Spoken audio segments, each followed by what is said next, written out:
Hello and welcome to the Shinybees podcast, a podcast for those who like their knitting, comedy and yarn in equally large measures.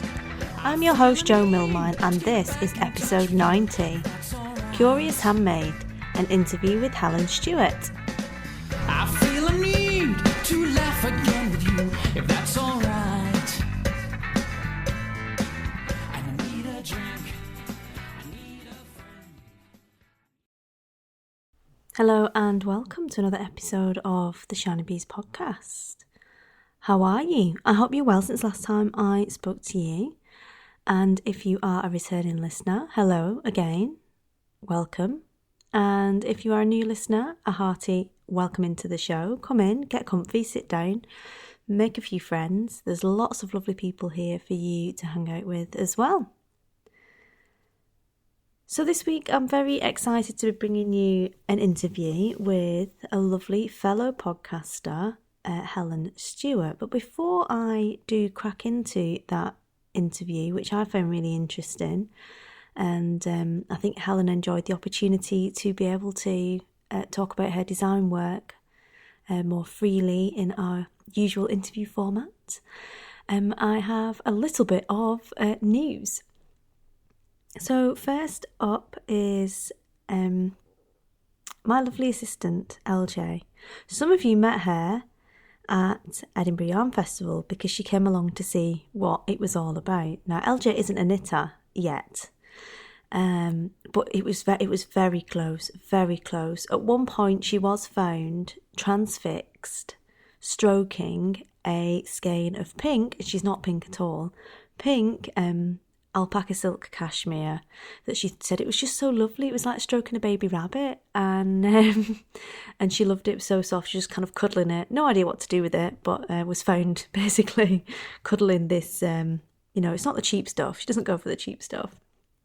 Anyway, the funny story is that LJ obviously came down for the day to come see what all the yarny fuss was about, because she obviously knows a bit about knitting, but she doesn't actually take part in it herself at the moment. I'm working on her. Everybody's working on her. So she came to Edinburgh Yarn Festival and came along to Birthday Gin, and then came the next day and sort of took in all of the sights and sounds that were on offer. And then about tea time, she had to leave to go home.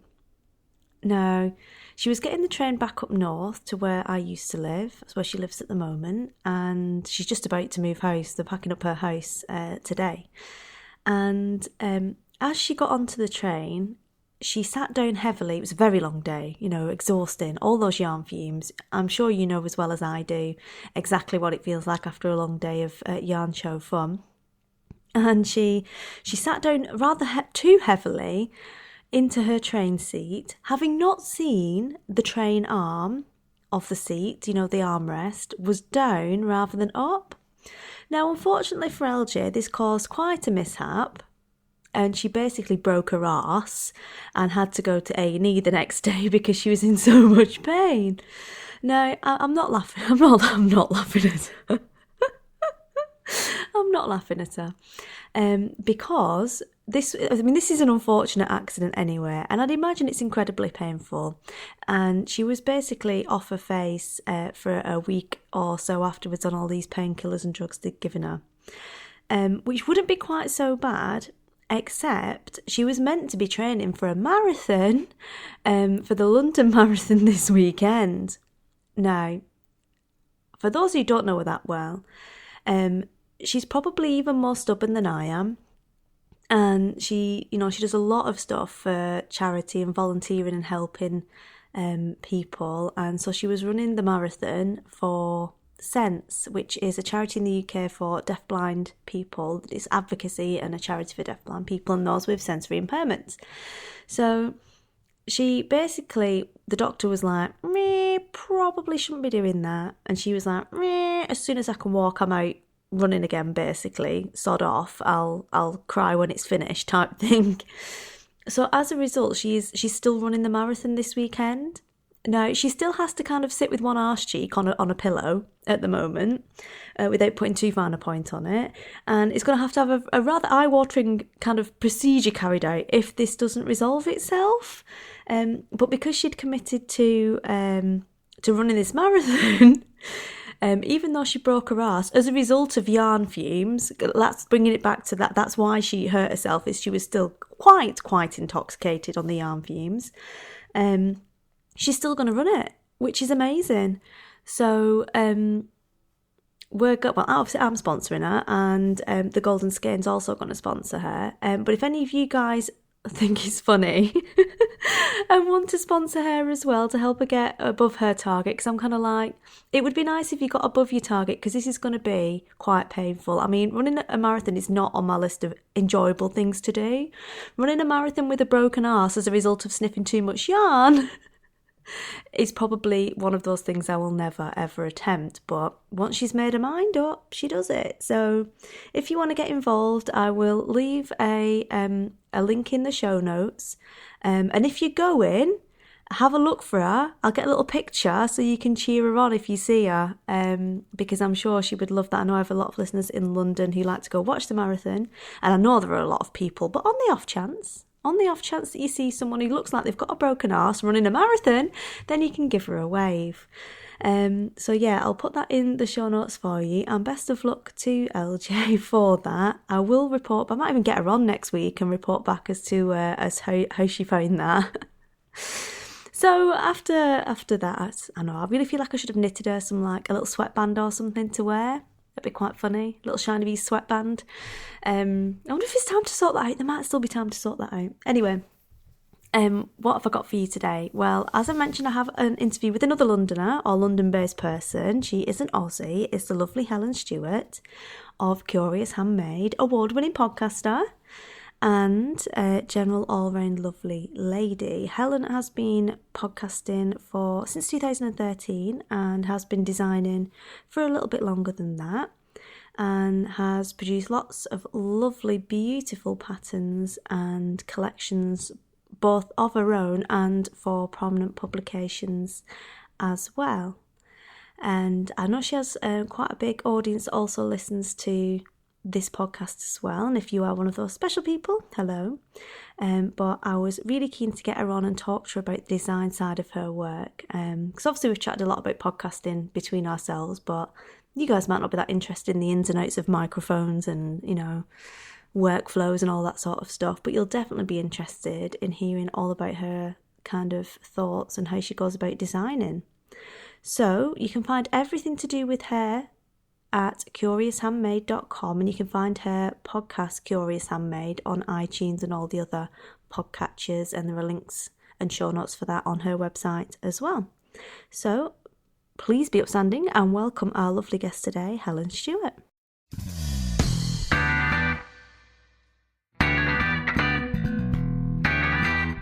Right, well, I am delighted then to welcome Helen Stewart of the Curious Handmade podcast onto the show today. How are you, Helen? Hi, Jo, I'm great. Lovely. Thanks very much for agreeing to come onto the show and to talk to us about all of your design work. Oh, it's a pleasure. I'm very pleased to be here having a chat. Oh, lovely. So for those who maybe aren't familiar with you, can you tell us a little bit about you as a person and how you came to be interested in yarny pursuits? Sure. Well, you can probably tell from my accent, I'm not from the UK. I was born and bred in Queensland in Australia. And I guess sort of had a very crafty upbringing. So I was born in Toowoomba, which is a little country town, and it's probably one of the few places in Queensland that is slightly colder area. And so both mum and dad were really crafty, and my extended family as well. Dad was a keen woodworker, and he made furniture and kept bees. And at one stage we had 2 goats, which didn't last very long, but sort of a bit DIY kind of growing up. And then mum was always sewing and crafting, and she sewed most of our clothes. And they were at one stage spinning.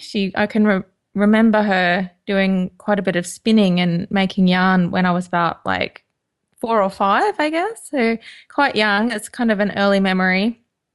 And then I was a child of the 70s, so macrame featured quite heavily and things like that. So, so yeah, so she taught me a lot of crafty things sort of growing up. And then we moved to North Queensland, which in Australia is it's tropical kind of area. So all the woolens got put away, and just sort of went through that phase that a lot of people seem to go through of not really doing much crafting or knitting, through your late teens and 20s for a lot of people. So that happened to me. And then when I was about 25, I got the travel bug quite badly and started a kind of nomadic life that continues today. But I'm quite settled in London now. But yeah, traveled for a lot of time. And I guess it was when I moved to London that I picked up knitting again because it was obviously quite cold here compared to compared to what I was used to. And yeah, I met a group of friends, and a fellow Aussie expat, my friend Pauline, started me knitting again. And so I guess it's just something that's happened gradually over the last 10 years or so that I've got more and more immersed into the fibery, knitty world. So yeah, that's kind of my story. Oh, I love that. And there's definitely quite a big element of that in your design work and how you're influenced by this sort of nomadic lifestyle as well. Yeah, definitely. I mean, I get a lot of inspiration when I'm traveling. I think, it's when you're on holidays and get away from your day-to-day life that I don't know, I find it very inspiring traveling and things. So yeah, it is definitely a big influence in my designs. Oh, Yeah. lovely. So what was the tipping point then? Obviously, you've talked about how you came back to knitting and moving to London and getting this group of friends. What was the tipping point that turned what was a hobby into a business? Yeah, that's a good question. I mean, it has been very organic. Sort of, I started designing, um, as it was definitely a hobby when I started. And my friend Pauline, who I mentioned, invited me to, she was doing a book of knitting patterns and she invited me to contribute to it. And I just had Sophie, and so I was really into the baby knits at that point. So my first pattern was a baby sweater. Um, but I very soon quickly sort of switched from that to, more the accessories and shawls, and I became quite obsessed with lace, knitting and things like that. So I just started gradually designing a couple of shawl patterns and accessory patterns. And for the first few years, it was just a couple of patterns a year. It was really kind of just a here and there. And when I had a bit of inspiration and a bit of time in between, kids and work and all that sort of thing. So I guess I started getting more interested in the idea of doing more. And one of the tipping points, I guess, was I had a pattern published in Knitty in the spring summer 2012, which was the afternoon tea shawl. And that gave me a huge boost in sort of visibility, I guess. And then yeah, I just started having a lot of fun with it. So I did the Curious Collective shawl, which was a really collaborative shawl design with people on my blog. And then yeah, I went back to work after having my second daughter, and I wasn't enjoying it very much. And so and at the same time, the Curious Handmade designs had been growing a bit. So yeah, around the time of I think Christmas 2013, I decided to stop working in my corporate job and went part-time mum and part-time Curious Handmade. And I guess that's the time that it really started sort of taking off, I guess. Yeah, so it's just a very gradual, organic kind of thing. Yeah, and it's quite a common story. A lot of people do sort of go into it from just playing around and trying things for themselves and then gradually get more and more sort of immersed in what they're doing and want to take it a bit further. Exactly. Yeah. And I think also having kids had something to do with it because I was very keen to have something more flexible. And so this is something that I can control and work around them and also do from anywhere. So I really like having my own business now, which is not something that I ever thought I would do.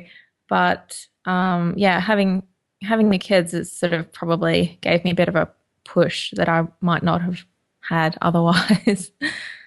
Yeah, Yeah, definitely. I can identify with that. And I think a lot of people can. It's that sort of baby effect. It's that kind of wanting to kind of be around and see everything, and maybe things that were really important to you previously sort of aren't that much anymore. definitely. Yeah. I mean, some certain things just drop away, don't they? I used to be into going out for drinks after work and, outfits for work. And yeah, I mean, just none of that really interests me very much anymore. And so, yeah, it's just something that happens quite naturally, I think. Yeah, absolutely. So, going a little bit off piste as well here, All as we like right. to. So what made you? Because I'm very interested in this kind of thing, and I really like your podcast. I think it's really well executed and produced, and that's kind of where I point people to. Like, if you want an example of how to do it like properly, go and look at Oh, Helen's thank you. podcast. What made you decide to become a podcaster? Yeah, well, I guess it was part of deciding to focus on the Curious Handmade as more of a business. I had always loved knitting podcasts, so I'd listen to a lot, and I'd listen to a lot of duos like Stash and Burn and the Knitmore Girls, and sort of teams of two. And I kind of thought that's what you really needed to be able to do a knitting podcast is have a buddy or a mum or someone to do it with because I didn't really see, you know, I didn't have listened to many that were just single people at that stage a few years ago. And then I started listening to Paula from the Knitting Pipeline podcast.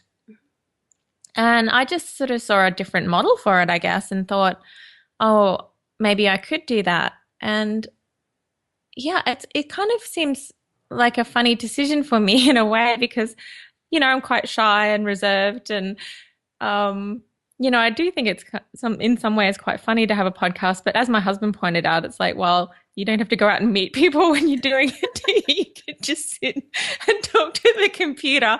I'm like, yes, honey, thanks. That's true. So so I just decided that it would be a fun thing to do and also hopefully create a community around what I was doing with my designs and the knitting and that kind of thing. So yeah, so I in that sort of I thought about resigning from my job for a long time and then sort of coming up to that Christmas, it was 2013, and I was working on Knitvant, working out my notice period, planning a trip to Australia, and decided to start a podcast at the same time. So my first few episodes were recorded at about 1 a.m. in the morning at that point.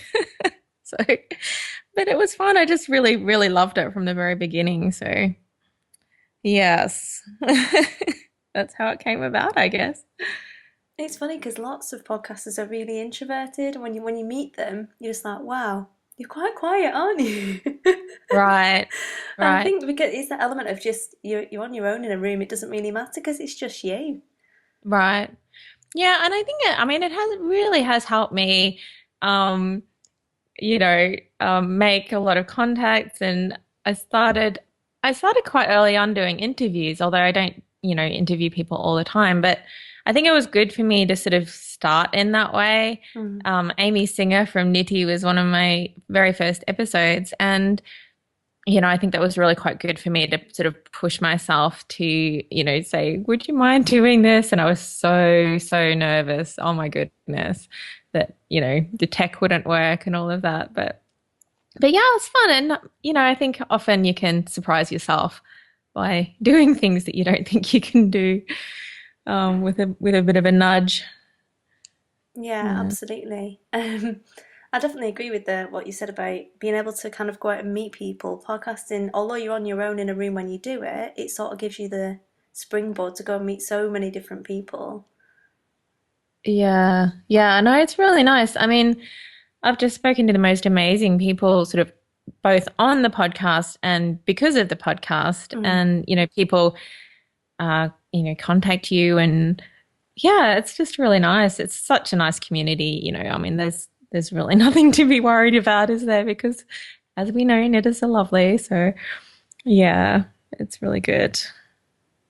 Yeah, brilliant. Thank you for sharing that with us. So taking it from that then to a typical day for you, which I feel like could be quite an interesting and open question. What does a typical day look like for you? Yeah. Well, I think as a kind of a mum, like it's changing. It's always changing, isn't it?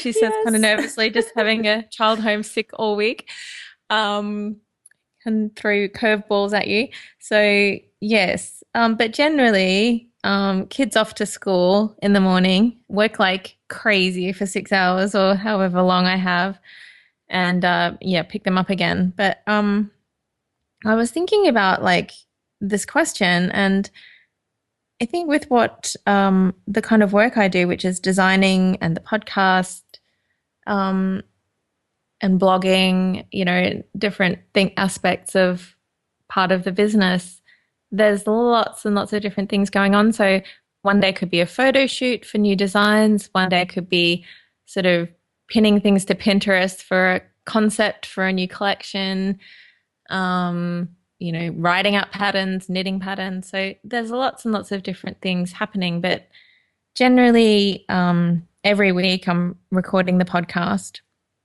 That's a fairly constant. And I think that having a weekly podcast does keep me to that schedule, which is good.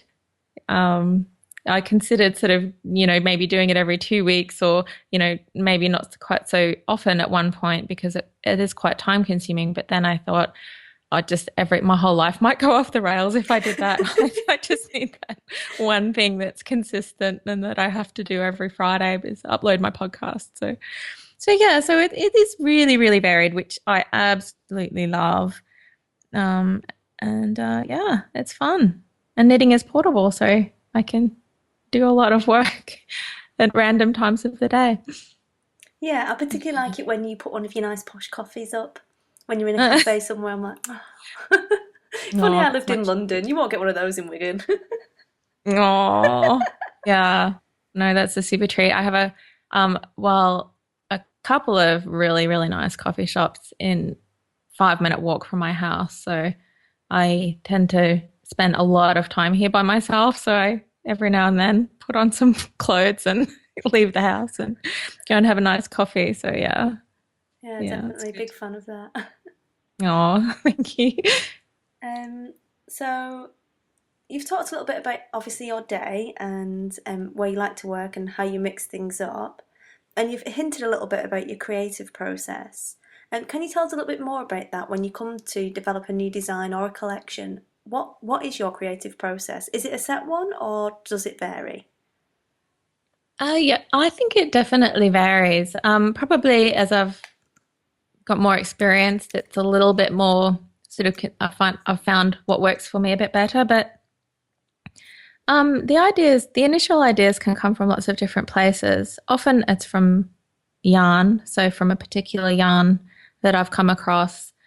Whenever I go into a yarn shop, I kind of like, I think all the color really sparks a lot of creativity for me. I'm a bit of a color junkie and love kind of all colors. Yeah, apart from green. I'm not so keen on green, but but but yeah, no, just seeing like lots of different colors and the yarns is really inspiring. I'll often buy something thinking, oh, I'm going to design something in this. And I used to do that more. Now I'm a bit more considered about yarn choices and, think, okay, well, is that going to be suitable for what I want to make? Um, Not using, 100% alpaca for a pair of socks and things like that. But yeah, so I start off with some inspiration from somewhere, which is often yarn, and then try and find a theme. So if I'm thinking about a collection like Knit Vent, I'll try and find a theme to sort of group, the pieces around. And it's often quite sort of vague, like a feeling like light and bright or more is more, which are, themes that I had for my last two knit vent collections. And it just, I don't know, for me, it just helps tie it together. And so I just start thinking about what pieces might be in the collection and swatching. And and some designs come together really quickly and really easily from, the first swatch will work. And then other times it's I was working on this swatch recently, which basically turned into a whole shawl, and I still hadn't quite found the key to it. So it's a time-consuming process for me. It can be, but it's fun. I like it. I like that creative aspect to my job. Yeah, it's interesting to hear because everyone approaches it in a different way, and some people are quite scientific and methodical, and they'll do the same thing every time, and other people just get out a pair of needles and crack on type thing. Oh yeah, definitely. There's no right or wrong way to do it, and it is. I find it fascinating as well. I love asking people how they work, and I often feel like whether I'm inappropriately asking people this design process. So I always enjoy that part of your podcast, getting a little insight into that. Yeah, definitely. There's a reason why I don't design. I just design a load of half knitted patterns. I'm bored of this now. Get me something new. Oh. Oh, terrible, terrible. I was one of those children who made my mum buy like the variety packs of cereals because I'm just like, I can't eat the same cereal every day. What are you doing to me? But now I eat the same breakfast every day. It's strange. Anyway, so no journey is ever a smooth one, and running a business does have its ups and downs, as we know. Yes. Can you think of a time where things maybe didn't quite go to plan? What happened and what you learnt as a result of it? This is such a mean question, Joe. If you're never I making mistakes, you're not trying anything new. I think Einstein said that, and he knew what he was on about, right? It's true. It's true. And I'm happy to share my failures if it can help somebody else. It's like, pull up a chair. We're going to be here a while. In Right. mine, it would be anyway. Yeah, I think it is true. You just have to keep trying different things if to find what works for you. It isn't always easy. I guess one of the biggest lessons I've learned is to be more patient. Because for me, knitting and designing takes a long time. I'm not super speedy or anything. So that takes a while. And one particular example I can think of was a few years ago, and I submitted an idea to a magazine, and it had quite a tight deadline. And it ended up not working out because I was a lot less experienced and had submitted something quite ambitious and gung-ho. And then partway through that, we had a trip planned. And it was a family trip to Singapore. And my daughter got the chicken pox while we were over there. And so we were delayed for a week. And it just meant that I didn't have enough time to do a good job. And I submitted it, but I knew that I was really not happy with the final piece, and it didn't have enough time to work out the problems with it. And the publisher very kindly said, well, let's just leave this one for this issue. And I was so relieved when they said that, but I was also quite embarrassed to let them down and not deliver what I'd said I was going to deliver. So that was a huge lesson for me. And it was a definite failure. But I learned so much from it. So I guess it wasn't as bad as it could have been as well. So yeah. But I guess that's my cautionary tale, is to give yourself lots and lots of time.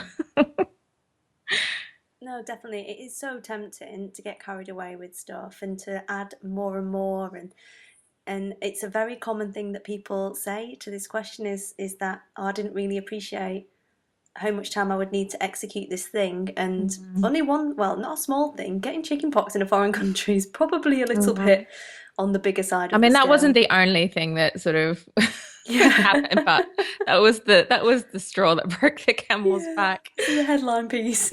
Yeah. Oh, Oh, it happens though, doesn't it? It happens. It's yeah. just how things go. Oh, brilliant. Thank you for sharing that and for being so honest about it. Because people sometimes are a little bit cagey about this question. It's like, I don't fail. And it's like, Yeah, I mean, it nah. is hard to admit having a failure. It isn't easy to sort of be honest about it, really. But yeah, I mean, it's a few years ago, so I'm okay about it now. Hmm. But yeah. Oh no. I'm just like, yeah, I cocked it up, not even bothered. Whatever. What am I not going to do next time? Right, right. Well, I think, Yeah. and I've had this conversation with a few people recently. I think it's from coming from a military background, and we're always, even if we do really well, we're always debriefing and looking back and saying, well, yeah, that went really well, but what parts of it could we improve? And it is very much part of the mindset. And even if you think you've had the best sortie ever, there's still stuff that you'll bring out of it because that's just what we're like. So I Mm. never really see anything that goes wrong as a failure now, which I suppose is quite good, really. Yeah, that's amazing attitude to have. Yeah. Yeah, it's good about it happened in my 20s when I was a bit more bolshy and I didn't really care. I was just like, yeah, whatever. Yeah. I'll try harder next time. Oh, brilliant. So taking it about that from that learning experience and to the opposite end of the scale, and I'm very interested to hear what you'll say about this. What has been the high point for you so far? Well, I mean, there's been lots of high points. You were there for one of them Hmm. last year, which was the UK Podcast Award. That was so much fun. The My Curious Handmade podcast was won the best hobbies podcast at the first UK Podcast Awards last year. So I was very proud of that. Because as I said before, I put a huge amount of work into the podcast and a lot of time. So that was really great. And it was, fun to celebrate that, I guess. Mm. But yeah, I mean, other high points are just meeting people and traveling.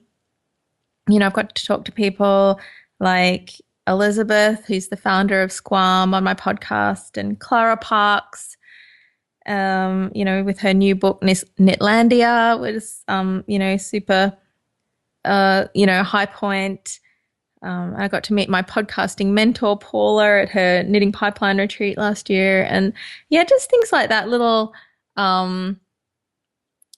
trips and meeting people are super, super high points for me.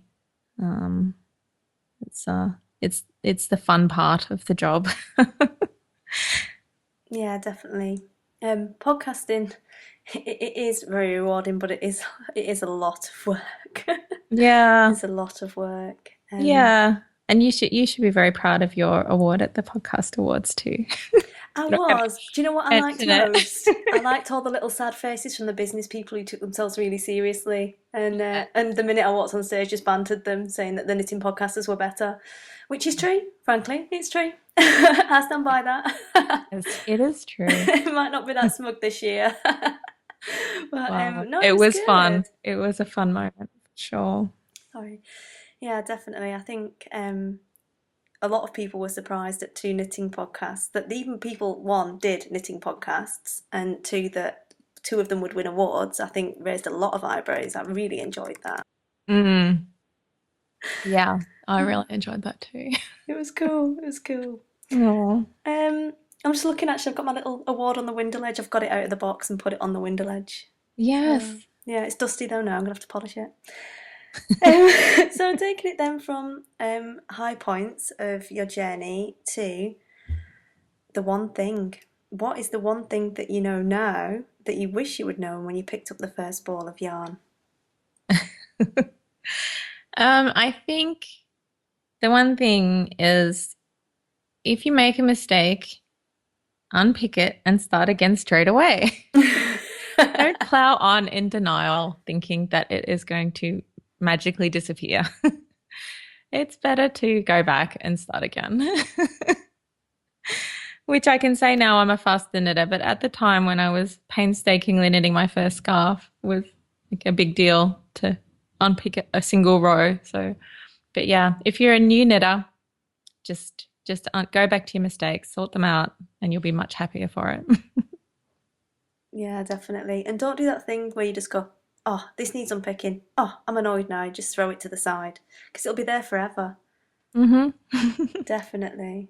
I love it. I always wonder what you make me laugh because you do these little giggles to yourself. I know. And I always I'm wonder what you're such a laughing giggler. at. I It's love easily it. amused, I guess.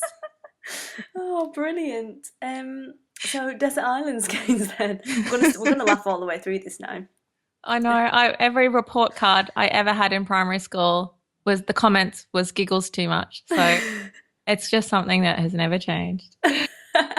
So, Desert Island Skeins then, and this could be a difficult one for you because I've heard all about your expansive stash, but you're only Right. allowed to pick one, Helen. If you were going to be marooned on a desert island of your choice, because you're a traveller, so I'm sure you have one in mind, and you could only take one skein or ball of yarn, what would it be and why? Well, I speaking of the stash, was thinking about the stash when I was thinking about this question, and it would have to be one of my precious, now discontinued. Are we allowed to say something discontinued? Yeah, yeah. um, Skeins of Juno Alice fingering weight yarn from Asti, who's now since taking a break from dyeing, but has always been my first love of yarn choice. And I have, when she announced that she was stopping dyeing, I did amass quite a considerable stash of Juno Alice. So it's very precious. Yeah. So it would be one of those, I guess. And why would you choose that over the other choices?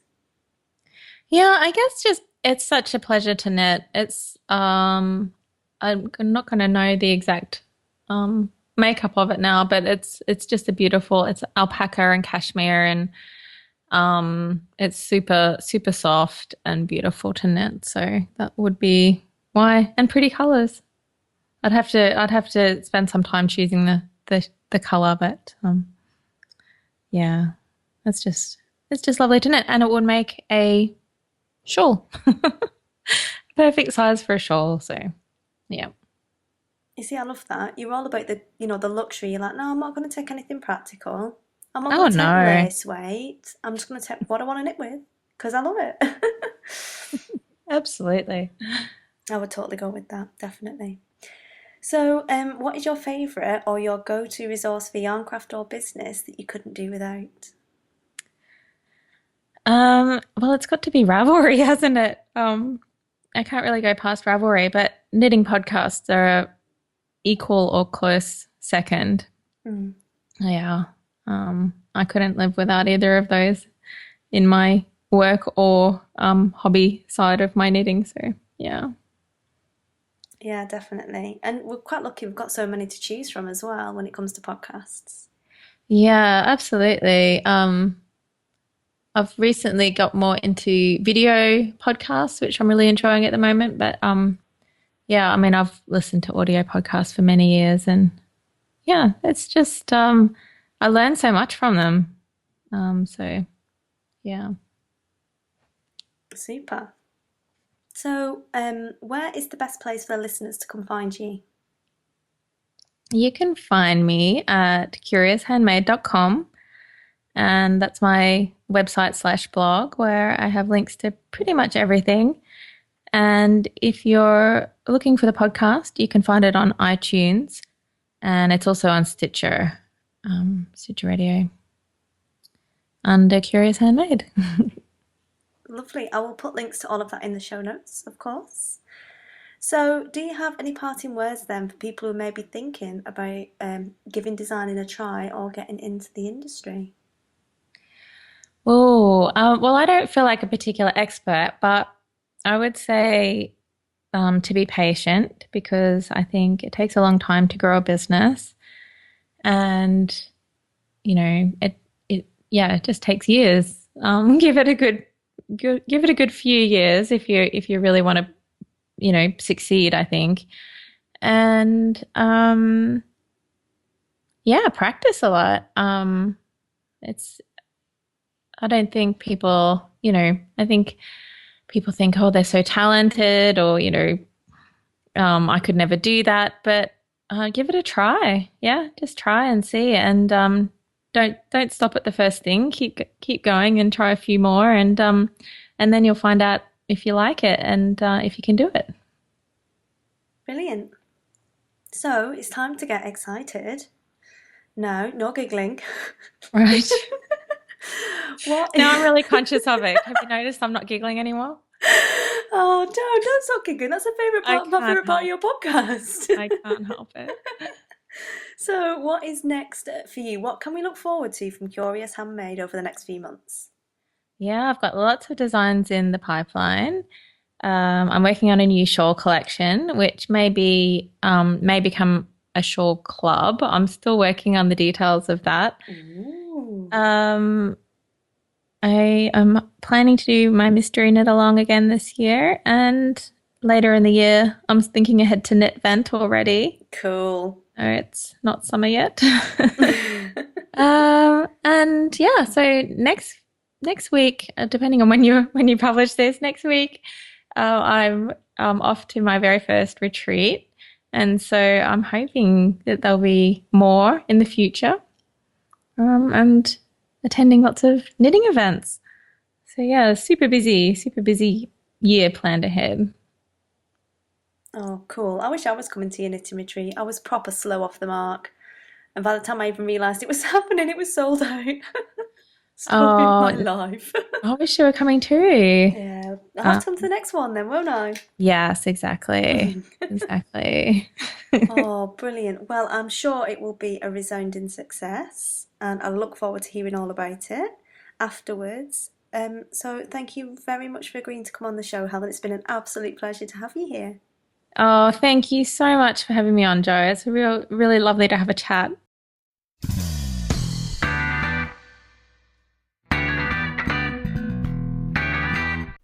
So I hope you enjoyed that chat with Helen.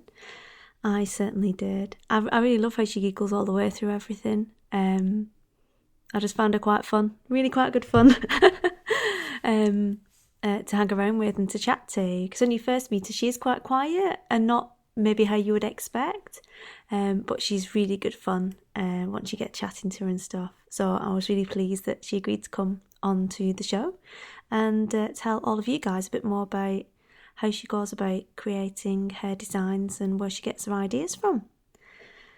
So I think that is all we have time for this week, certainly. I hope you've enjoyed the show. I'm looking forward to being back with you next week. But until then, have a lovely week, happy crafting, and I will speak to you all again soon. Bye.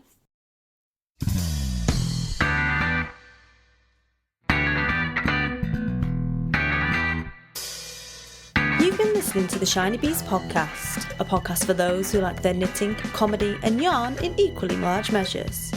If you'd like to get in contact with me, you can do so via the blog, or on Shinybees on Ravelry, Instagram, Twitter, Pinterest and Facebook. You can email me at shinybeesinfo@gmail.com. Music for this episode is provided by Music Alley, and it is Adam and the Water Boys and I Need a Drink. I need a drink.